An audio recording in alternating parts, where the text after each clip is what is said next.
(2023년 7월 9일) 이정훈입니다. 제가 이 유튜브를 통해서 문재인을 안보 기망, 안보 방해 혐의로 잡아놔야 된다라는 주장을 거듭하고 있습니다. 이재명을 잡아가지고는 한국 사회가 이제는 안 되고 문재인을 잡아놔야 된다. 이제 이런 주장에 동조하는 사람들이 하나씩 나오는 것 같습니다. 제가 위수령을 부활하라, 보안법을 재정비하라, 이런 주장도 하고 있는데요. 한번 살펴보겠습니다. 국힘당 국회 국방위원회 소속 위원들이 오늘 7월 9일입니다. 사드 정상화를 지연시킨 문재인 정권에 대한 조사를 촉구했습니다. 문재인과 이해찬 전 민주당 대표를 콕 찍어서 조사해달라 그랬습니다. 한기호 3스타 출신이죠. 신원식 역시 3스타, 윤재옥 경찰의 3스타, 이채익 의원, 이현승, 성일종, 임병현, 이런 국힘당의 국방위 소속 의원들이 기자회견을 갖고 지금 사드가 문재인 정권 내내 환경영향 평가한다고 평가가 그렇게 오래 걸리는 것도 안 되는데 그걸 마무리 짓지 못했죠. 결론적으로 윤석열 정부 들어와서 환경영향 평가가 나와가지고 이제 본격적으로 필요한 공사가 시작됐습니다. 네. 이 환경영향 평가가 뭐길래 문재인 정권 5년 내내 결과가 안 나오냐 이거예요. 이 고의로 지연시킨 거죠. 이거는 대한민국 안보를 회방한 겁니다. 근데 여기에 저는 문재인 씨가 계속 이런 혐의가 있다는 걸 알기 때문에 조사해라 잡아넣어라 그랬는데 제가 깜빡 놓친 이해찬 씨를 국힘당 국방위원들은 추가를 시킨 게 특징입니다. 그러면서 3불 이란을 이야기합니다. 3불은 뭐냐? 중국이 당시 요구한 거죠. 사드는 박근혜 대통령이 상당히 중요한 판단 미스를 했었죠. 그분은 박정희의 딸입니다. 박정희 대통령은 일본으로부터 청구권 자금을 받아갖고 우리 경제를 부흥시켰습니다. 일어나게 했죠. 그리고 일본 하여간 모델 자금을 갖고 와서 한국을 급격히 발전시켰는데 이를 놓고 그의 반대 세력들은 계속 박정희를 친일파로 공격을 했습니다. 그런 박정희의 딸로서 대통령에 대한 박근혜 대통령은 일본하고의 관계를 쉽게 접근하지 못했죠. 재임 중에 단 한 번도 일본과 정상적인 정상회담을 하지 않았습니다. 일본과는 거리를 뒀고, 그리고 반대로 6.25 때 우리를 공격했던 중국과의 관계 개선에 나서서 시진핑하고 좋은 관계를 만들었죠. 여러 가지 업적이 있었습니다. 한국과 중국 간에 군사 핫라인을 설치한다든지, 이건 노무현도 못하고 이명박 정부도 못한 건데 그걸 해냈죠. 시진핑하고 우리 관계를 굉장히 좋게 했습니다만 북한이 한중 관계가 너무 좋아지니까 핵실험을 하고 도발을 했을 때 중국은 박근혜 대통령이 걸은 핫라인 전화도 안 받고 시진핑은 아무 역할도 안 하려고 그랬죠. 그때 박 대통령이 속았다는 걸 알고 우리가 스스로 중국을 통해서 북한을 제어하고 북한과 어떻게 대화를 통해서 해보자 한 걸, 이건 아니구나, 북한은 호전적이라는 걸 이제 알고 우리 생존을 위해서 사드 배치를 긴급히 결정하고, 그 다음에 일본과 정보 교환하는 지소미아, 또 그런 것들을 하기 위해서 위안부 합의 등을 했습니다. 이에 대해서 이제 사드 배치를 갖고 중국이 발끈했죠. 이제 박근혜 대통령이 중국을 배신했다는 거죠. 그래서 촛불 시위가 대한민국에서 터지는데, 그때 저는 분명히 이 촛불 시위를 중국이 적극적으로 참여한 혐의가 있다. 한국에 꽤 많은 유학생들, 한 5만 명 이상, 10만 명의 유학생들, 또 여러 일하러 온 사람들이 있었는데 그들이 참여를 했다. 그리고 제가 보도를 하니까 주한 중국 대사 측에서는 대사관 측에서는 각 학생회에다가 조심해라, 자칫하면 대한민국 내정에 참여했다는, 개입했다는 오해를 받을 수 있다, 그런 문건을 내렸었고요. 중국은 그때 박근혜 대통령이 사드 도입을 한다 그러니까 격렬히 반대를 했었습니다. 이게 참 웃기는 자들이에요. 이게 1976년도에 유럽에서는 중거리 탄도미사일 배치 논쟁이 있었습니다. 소련이 동독에다가 SS-20 중거리 탄도미사일 핵 탄두가 있죠. 그걸 배치하니까 미국이 서독 등에 펄싱2 역시 핵 탄두가 있는 중거리 탄도미사일을 배치합니다.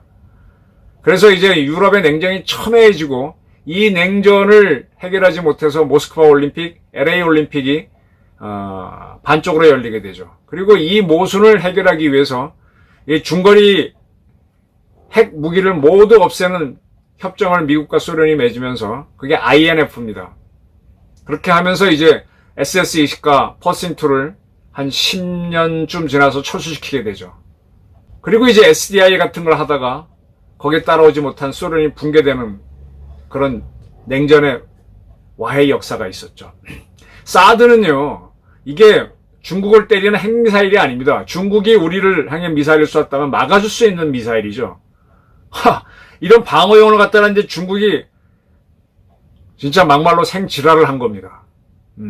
중국은 아주 웃기는 게 아까 미국과 소련이 87년도에 INF 조약을 맺어갖고 퍼싱2나 SS-20 중거리 핵 미사일, 핵무기를 다 없애자 합의했습니다. 나중에 미국이 이러한 합의에 INF를 글로벌 INF로 해가지고 중국도 참여시키자. 그 다음에 영국, 프랑스는 뭐 중거리 핵무기가 없으니까. 근데 중국이 이걸 거부합니다. 중국이 중거리 핵무기로 때릴 수 있는 나라는 우리하고 일본하고 대만, 괌, 오키나와 등등 인도 이런 겁니다. 미국은 저기 오키나와에 있는 미 해병대나 괌에 있는 미군, 그 다음에 주일미군, 주한미군 제외하고는 직접적으로 본토는 위협을 안 받아요. 근데 중국은 그러한 위력을 유지하겠다면서 글로벌 INF는 거부해놓고 주한미군 방어를 위해서 미군이 배치하는 사드에 대해서는 안 된다고 진짜 막말로 지랄을 했습니다. 네. 그 와중에 이제 촛불 시위가 일어나면서 박근혜 대통령이 탄핵되고 문재인 정권이 들어서죠. 이 사드를 도입했을 때 문재인 이 좌파들은 한일 지소미아 위안부 문제 갖고 시끄러웠고 문제지를 주로 했고 중국은 사드 갖고 문제를 주로 제기했었죠. 근데 중국이 워낙 난리를 치니까 그때 이제 기억나요. 송영길 등 국회의원 몇 명이 갔었죠. 그때 그 애가 뭐였더라, 무슨 애였더라. 제가 무슨 뭐 을사오적에 빗대 무슨 오적이라고 표현했는데 중국에 조공하러 간다고. 송영길 씨가 그런 사람이었어요. 그리고 나서 이제 문재인 정부가 출범하고 난 다음에 대통령 특사로 이해찬 씨가 중국을 갔다 옵니다. 중국이 굉장히 사드 문제 제기할 때인데 그때 3불 1한이라는 중국 측 주장이 나오죠. 사드를 한국에 추가로 배치 않는다. 미국의 MD에 한국은 참여하지 않는다. 한국은 미국, 일본과 군사동맹을 하지 않는다. 이게 3불이고 그 다음에 이 사드를 운영할 때는 중국에 모든 걸 알려준다라는 제안을 하는 이게 됐다는 얘기가 나오게 됩니다. 3불 1한이 나오게 됩니다. 그리고 나서 문재인 씨가 막 억지로 중국에선 좋아하지도 않는데 국빈 방언으로 밀고 들어가죠. 근데 중국은 혼자 혼밥 먹게 하고 그 따라왔던 한국경제의 사진부장을 두드러 패고 온갖 망신을 다져서 쫓아냅니다. 아주 천대를 받죠. 쫓아내듯이 천대를 해버리죠. 그런데도 잘했다고 우기고 와요. 그리고 나서부터 이 사드를 환경영향평가를 끝내야 되는데 그거를 5년 내내 자기네 임기 끝날 때까지 안 합니다. 이 비슷한 게 지소미아도 취소시켜가지고 불구로 만들어서 질질 끌었죠. 한일 위안부 합의도 또 불구로 만들어 질질 끌었죠. 하여간 대한민국 안보를 근간한 흔드는 것은 모두 문재인 정권이 다 했습니다. 이 중에서 국힘당의 국방위원회 위원들이 사드 문제에 대해서 문재인과 이해찬이 뭔가 중국의 요구를 받아주는 안보 해방, 안보 붕괴한 혐의가 있으니 조사해달라라고 기자회견을 한 겁니다. 자, 문재인 정권의 안보 해방, 안보 붕괴는 제가 이제 서해 해수부 공무원 피살됐을 때 북한에서 보냈다고 하는 사과 통지문이 내정이다라는 건 제가 이 방송에서 계속 떠들었습니다. 그것 때문에 청와대랑도 많이 싸웠었고요. 그 건과 관련해서 그 피해 유가족 측에서 서훈씨에 대한 고발을 하는 걸로 서로 지금 알려지고 있습니다. 이게 뭔가 하면은 이제 이 유족 측이 2021년 11월 문재인 정권 때죠. 정보 공고에 청구 소송을 해서 승소했습니다. 그래서 이제 그 해수부 공무원이 피살될 때 우리 측에서 입수한 정보를 다 달라 그랬는데 국가안보실은 없다. 대통령 기록관에 정권이 바뀌게 되니까 이관했다. 라고 했는데 그래서 안 내놨어요. 그랬는데 이제 이 서훈 씨가 이 해수부 공무원 피살 사건으로 검찰의 조사를 받게 돼서 영장 실질심사를 받게 되니까 최초로 우리가 구했던 이 해수부 공무원이 어떤 상황이었는지 북한에 가서 첫 번째 받은 첩보 그걸 SI 그게 뭐더라? 스페셜 인텔리전스인가 특별보고인가 SI라 그럽니다. 이거는 진짜 거의 1급, 2급 비추증이 있는 사람만 볼 수 있는 거죠. 그 SI 사본을 내놓습니다. 사본. 그러니까 사본은 그때 이 서훈 씨는 민간인이었는데 이걸 내놓습니다. 그래서 이게 있구나라는 게 확인이 됐는데 이거 원본을 보자라고 하니까 원본이 없다라는 거예요. 대통령 기록관인가로 보냈다는데 거기에서는 없는 겁니다. 그럼 뭐야? 사본은 갖고 있고 원본을 파기했구나. 왜 파기했느냐? 자, 이게 뭔가 하면은 그때 이제 우리 공무원이 저쪽에 가서 북한한테 발견되고 난 다음에 3시간 동안 물에 떠있게 하죠. 그 다음에 이제 김정은의 지시를 받고 그때 코로나 상황이니까 뭐 코로나 방역을 이유로 사살을 한 다음에 불을 질러버리죠. 시신을 태워버립니다. 근데 그 3시간 떠있는 동안에 우리가 뭔가 액션을 취하면 되는데 아무것도 안 합니다. 그리고 나중에 이제 북한에서 이 공무원이 이제 죽은 게 문제가 되고 하니까 사과 통지문을 보냈을 때 그때 문재인 씨는 어떻게 하는가 하면요. 제가 아주 처연히 기억합니다. 자기는 국군의 행사가 다가오니까 그 행사 10월 2일 앞두고 열었을 겁니다. 이천에 있는 육군 특수전사령부 간다고 아침에 나가버리고 서훈 안보실장이 북한에서 보냈다고 하는 이 사과 통지문을 읽습니다. 청와대에서. 그건 제가 지금도 동영상을 갖고 있고. 근데 이때 내가 북한이 보낸 걸 정확하게 똑같이 이렇게 밝히겠습니다 하고 읽는데 그 밑에 자막이 나와요. 자막하고 이 사람 말하고 물론 조사에 해당되는 거긴 하지만 틀린 게 있습니다. 근데 이거는 잘못 봐서 틀리게 읽는 게 아니라 원래 다른 거예요. 그리고 그 전에 그거를 보도하면서 YTN하고 그 누구지? 요즘 국정방송인가? 거기에서 연합뉴스 TV하고 이렇게 보도를 하는데 걔네들도 각자의 자막을 이게 또 다릅니다. 4개의 본이 나옵니다. 그래서 북한이 보낸 통지문이 이게 도대체 뭐냐? 통지문이 아니라 전화로 불러준 건데 받아 쓰다 보니까 북한식 표현이 아닌 우리식 표현이 가가지고 그러니까 얘 진짜로 온 거냐 확인도 안 되잖아요. 뭐 김정은이 사인이 있는 것도 아니고 엉터리죠.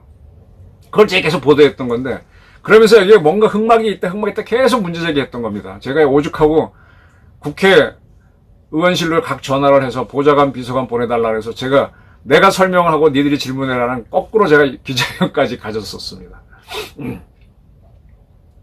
그런데 지금 와서 보니까 SI를 구해놓고 어떤 상황인지 알았음에도 불구하고 문재인 씨는 이천으로 가버리고 서훈 씨가 발표를 하게 되죠. 그리고 그 문건은 지금 없다라는 겁니다.